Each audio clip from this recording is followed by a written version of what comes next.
የጌታ የኢየሱስ ክርስቶስ ጸጋና ሰላም ከሁላችሁ ጋር ይሁን። የኢትዮጵያ ሙሉ ወንጌል አማኞች ቤተክርስቲያን የሰዓቱን የቤተ እምነቱን መረጃዎችን ይዘን ወደ እናንተ ቀርበናል። ተከታተሉ።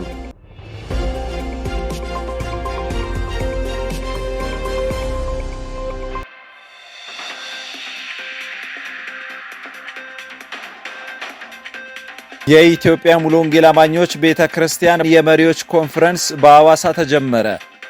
የኢትዮጵያ ሙሉ ወንጌል አማኞች ቤተክርስቲያን በአዋሳና በአካባቢው ለሚገኙ የአጥቢያ መሪዎች ያዘጋጀችው የመሪዎች ኮንፈረንስ በዛሬው ዕለት ሮብ መጋቢት 16 2018 ዓ.ም በይፋ ተጀምሯል። ከክልሉና ከከተማው የአጥቢያዎች ህብረት ጋር በመተባበር የተዘጋጀው ይህ መርሃ ግብር በመሪዎች አቅም ግንባታና በመንፈሳዊ መነቃቃት ላይ ያተኮረ ነው። በመክፈቻ ስነ ስርዓቱ ላይ የቤተ እምነቱ ምክትል ፕሬዝዳንት የሆኑት ፓስተር ሎዩስ እንድሻው ለእንግዶችና ለተሳታፊዎች የእንኳን ደህና መጣችሁ ንግግር አድርገዋል። የቤተ እምነቱ ፕሬዝዳንት የሆኑት ፓስተር ላኮ በዳሶ የኮንፈረንሱን ዋና ዓላማ ካስረዱ በኋላ ለመሪዎች የእግዚአብሔርን ቃል መልእክት አስተላልፈዋል። ይህ ለመሪዎች የተዘጋጀው ስልጠና ለ2 ቀናት የሚቆይ ሲሆን በመቀጠልም መላውን የከተማዋን ነዋሪዎች ያሳተፈ ታላቅ መንፈሳዊ ጉባኤ ከፊታችን አርብ እስከ እሁድ ለ3 ተከታታይ ቀናት በአዋሳ ኢንተርናሽናል ስቴዲየም እንደሚካሄድ የወጣው ፕሮግራም ያመለክታል።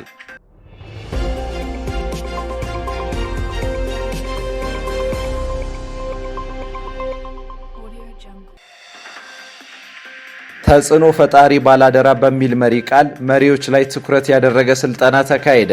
የኢትዮጵያ ሙሉ ወንጌል አማኞች ቤተክርስቲያን የደቡብ ምዕራብ አዲስ አበባና አካባቢው ክልል የመሪዎች ስልጠና ተከናውነዋል። ማክሰኞ መጋቢት 8 2018 ዓ.ም የደቡብ ምዕራብ አዲስ አበባና አካባቢው ክልል የመሪዎች ስልጠና በመከኒሳ ሙሉ ወንጌል አጥቢያ ቤተክርስቲያን ሲካሄድ 48 አጥቢያዎች የተወጣጡ በአጠቃላይ 165 የቤተክርስቲያን መሪዎች፣ የወጣት አገልግሎት መሪዎች፣ የወንጌል ስርጭት አገልግሎት መሪዎችና ጥሪ የተደረገላቸው እንግዶች ተገኝተዋል። የክልሉ ፕሬዝዳንት የሆኑት መጋቢ አምሮ መልካሙ ለጉባኤው ሰላምታ በማቅረብ የስልጠናውን ዓላማ አስረድተዋል። ፕሮግራሙን ወንጌላዊ ደበበ ደምሴ በጸሎት የመሩ ሲሆን ዘማሪ ወንጌላዊ አባይና አርጋው በዝማሬ በማገልገል ጉባኤው እግዚአብሔርን አምልኳል። ተጽዕኖ ፈጣሪ ባላደራ በሚል ርዕስ ፓስተር መኳንንት አለሙ በጠዋትና በከሰዓት ፈረቃ ስልጠናውን ሰጥተዋል። በስልጠናው ላይ የተሳተፉ አገልጋዮች ጌታ መልካም ጊዜ እንደሰጣቸው በመግለጽ ቀጣይ ለሚኖራቸው አገልግሎት መነሳሳትና የተሻለ መረዳት እንደፈጠረላቸው ገልጸዋል።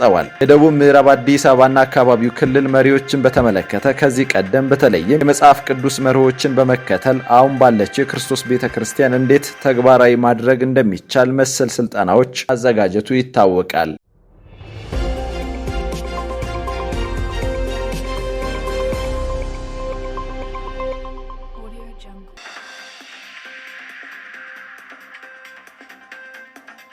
አምስተኛው ዙር የተተኪ ወጣት መሪ ስልጠና ተካሄደ። የኢትዮጵያ ሙሉ ወንጌል አማኞች ቤተክርስቲያን በሰሜን ምዕራብ አዲስ አበባና አካባቢው ክልል የተተኪ ወጣት መሪ ስልጠና ተካሂደዋል። የተለያዩ አጥቢያ ቤተክርስቲያን የተወጣጡ 50 ተተኪ ወጣት መሪዎች የተገኙበት አምስተኛው ዙር ስልጠና ቅዳሜ መጋቢት 12 እና እሁድ መጋቢት 13 2018 ዓ.ም በክልሉ ጽሕፈት ቤት ተካሂደዋል። ስልጠናው የመሪ ስነ ምግባር በሚል ርዕስ በመጋቢ ኤልያስ አየለ የተሰጠ ሲሆን መሪነትና ተግባቦት በሚል ርዕስ በመጋቢ መላኩ መሰረት ተሰጥቷል። አምስተኛው ዙር ስልጠና በእግዚአብሔር መገኘት ውስጥ የተከናወነ መሆኑን አዘጋጆቹ ገልጸው ሰልጣኞችን የላኩትን አጥቢያ ቤተክርስቲያንን አመስግነዋል። ስልጠናው በቀጣይ ወር የሚጠናቀቅ ሲሆን ተሳታፊዎችም ጌታ መልካም ጊዜ እንደሰጣቸው መግለጻቸውን ከአገልግሎት ክፍሉ ያገኘነው መረጃ ያመለክታል።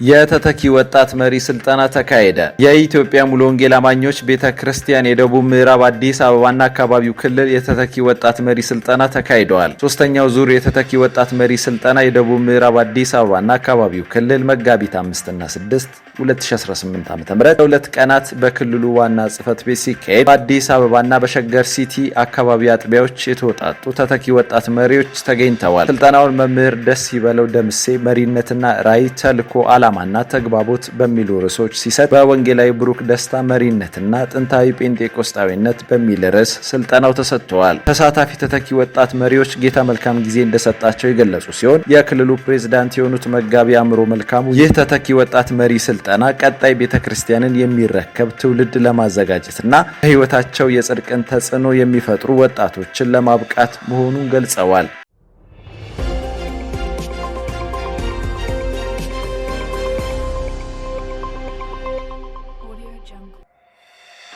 የወንጌል ስርጭት ተካሄደ። የኢትዮጵያ ሙሉ ወንጌል አማኞች ቤተክርስቲያን የደቡብ ምዕራብ አዲስ አበባና አካባቢው ክልል የወንጌል ስርጭት ተካሂዷል። በቫቲካን ሙሉ ወንጌል አጥቢያ ቤተክርስቲያን ማክሰኞ መጋቢት 8 2018 ዓ.ም ከሶስቱም ክላስተር የተውጣጡ 50 የወንጌል ስርጭት አገልጋዮች በከተማው ላይ የወንጌል ምስክርነት አካሂደዋል። የወንጌል ስርጭት በሚካሄድበት ጊዜ 1489 ወገኖች የምስራቹን የወንጌል ቃል የሰሙ ሲሆን 34 ወገኖች ጌታን የግል አዳኝ አድርገው ተቀብለዋል። 24 ወገኖች ቀጠሮ ሰጥተዋል። በአጠቃላይ በነበረው የወንጌል ስርጭት አገልግሎት ላይ ጌታ በብዙ ጸጋ እንደረዳቸው አዘጋጆቹ ገልጸውልናል።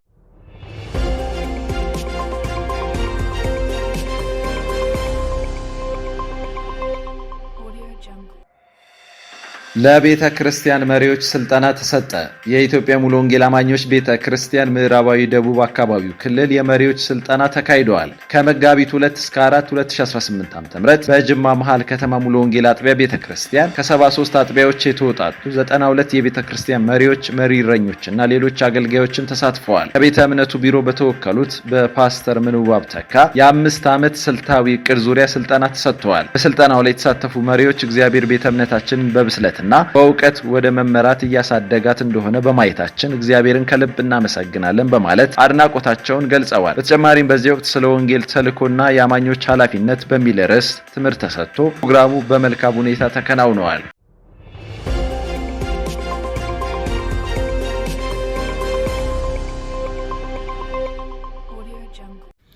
ውድ የኢትዮጵያ ሙሉ ወንጌል አማኞች ቤተክርስቲያን ተመልካቾቻችን ለሰዓቱ ያዘጋጀናቸው መረጃዎች ይህንን ይመስሉ ነበር። የቤተ እምነቱን ሶሻል ሚዲያዎችን ሰብስክራይብ፣ ላይክ፣ ሼር በማድረግ ቤተሰብ እንድትሆኑ በጌታ ፍቅር እንጠይቃለን።